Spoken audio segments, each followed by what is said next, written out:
The Democrats are so sneaky that when they do something sneaky, you can't even tell it's sneaky anymore. It's like the old saying goes, tell a lie enough times and it becomes the truth. So the lying, sneaking Democrats passed a bill this weekend that will cheer all because it's called the Inflation Reduction Act. That's right, a bill that has nothing to do with inflation whatsoever and actually may cause inflation. We're going to get to that in a couple of minutes. Is called the Inflation Reduction Act. Here is the sneaky part. All right, you may think that the title itself was the only sneaky part. It's not. Here's the real sneaky part. Oh, by the way, I don't see anyone on the news discussing what I'm about to talk to you about.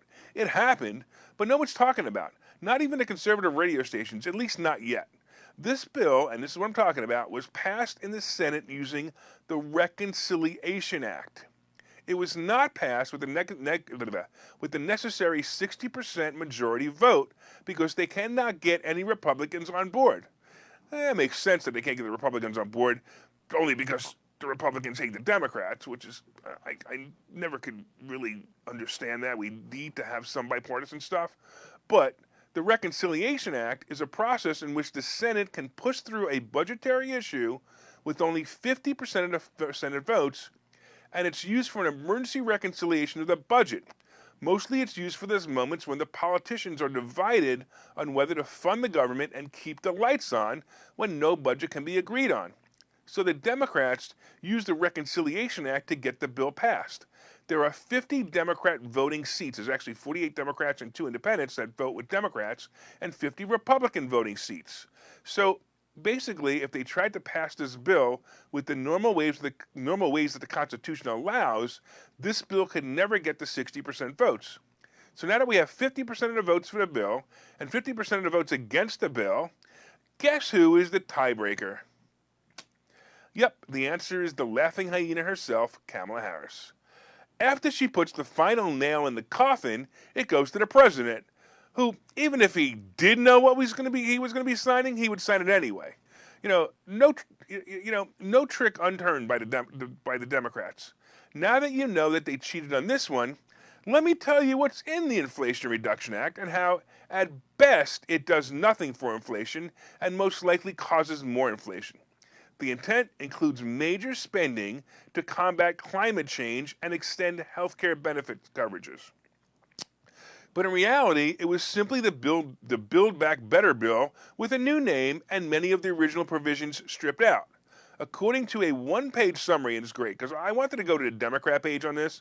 I want to see what they do. So they actually put out a one-page summary of the bill that I found on a Democrat propaganda page, and these are the provisions and the costs. They will be spending $369 billion on climate change and energy security. What the hell is energy security? Is that to keep the grid from going down? Is that what they're talking about? I don't know, maybe. They will be adding to the Affordable Care Act. What does the Affordable Care Act have to do with anything? But anyway, that's fine.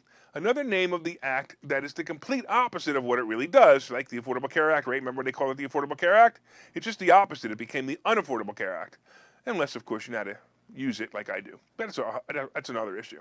All right, but it's the complete opposite of what it really is. Anyway, they will be adding $64 billion to the fund that helps pay for and administer the Affordable Care Act and its subsidies. $64 billion. So if they're going to add $369 billion to the budget, how is it going to reduce inflation? I bet you're wondering the same thing. Well, wait till you hear how they're planning to pay for it. New taxes, of course. Right? First and foremost, a new 15% minimum corporate tax. They're going to be adding also 87,000 IRS agents to conduct audits. Some kind of negotiation with drug companies for Medicare to pay less to them, and some carried interest loophole, as they call it. They're going to be eliminating that. So let's examine how each one of these steps will, reduce inflation. Hello, McIdiots. If you raise corporate taxes 15%, the first things corporations do is raise their prices to pay the additional tax. Do you really think that the CEO and CFOs of major companies just say, "Okay, Mr. Biden, we'll pay these taxes. Thanks for being a friend"? No, they don't do that. They raise prices.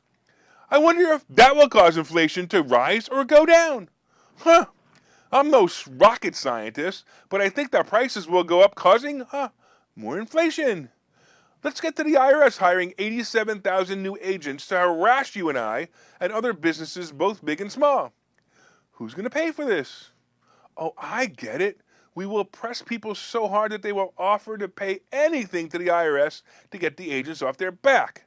Yeah, that will reduce inflation because once you go bankrupt by someone who didn't file properly because they didn't understand the 2,652 pages of tax code, in comparison, by the way, if you compare that with 450 words per page, that puts the tax code at well over 1 million words.